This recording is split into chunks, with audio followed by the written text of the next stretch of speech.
So we decided on the idea of having a fund that would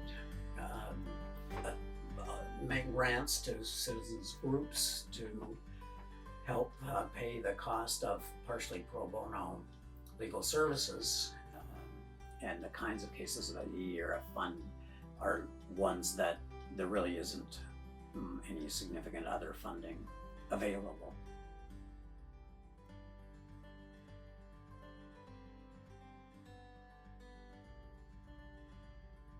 I originally went to EDRF to get financial funding because of 33,000 liters of jet fuel being spilled from a truck into a beautiful fisheries creek called Lemon Creek. It was a very serious polluting event, and after a year or so, nobody was going to hold anyone accountable.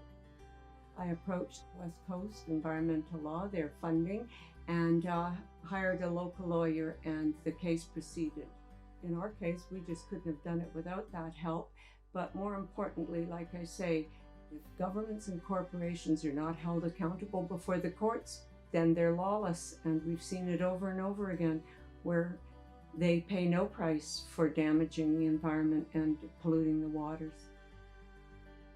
Landowners were blocking public access to public places and then claiming the use of those places for their own private entrepreneurial use. And I fought this fight for many years on my own and didn't make much headway. So I approached many different organizations, and West Coast came to our aid through the help of Andrew Gage, and they decided to fund us. And I'd just like to say at this point, it's kind of amazing that there's people out there that will do something like this just on a person's word. It's kind of comforting. So we have been very focused as a nation on the protection of our ocean. This aligns with our Gwe laws, how we uphold our traditional laws, and it also aligns with the stewardship values that we have as a nation. Back in October 2016, our nation experienced a diesel spill, an oil spill in our traditional territory, in our backyard, what we refer to as our breadbasket here in our community. And that was the Nathan E. Stewart. And it's really had a detrimental impact to our community. It was our worst fears, that had come to a realization. We've been working with EDRF to bring justice to this, on behalf of our community.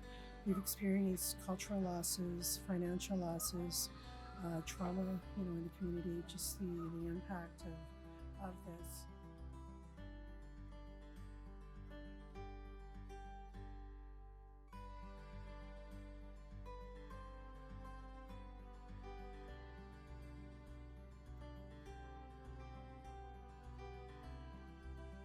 The EDRF allows the legal community to engage environmental law more readily than if it didn't exist, because that funding and also the level of specialty that the EDRF committee has about environmental law really helps support the profession in deciding to or being able to assist clients with their environmental law cases. The value I get as a lawyer has been absolutely huge. EDRF has supported my clients, who are largely Indigenous communities, in being able to advance cases that are at the intersection of Aboriginal law and at environmental law. It's also huge because for my clients, they have support. Like they know they have this group of people who are willing to support them and understand that their particular traditional values and their view of the law is important and needs space within our law. So that's invaluable for my clients. I think its importance is twofold, at least. One is that I think it's critical that there is a fund of money that is set aside that is devoted to supporting public interest cases in the environmental area. It is the only fund of money that I'm aware of its kind, that is there. It's an important message that we put a value on that kind of work. I think that without the EDRF, public interest environmental cases wouldn't be able to proceed. It's very expensive to be able to move a case through the courts, and for private individuals to use their own resources where there's no real opportunity for any compensation financially is challenging for a lot of people. The EDRF allows people who have a legitimate interest in environmental cases to move them through the courts without completely exhausting their own personal resources.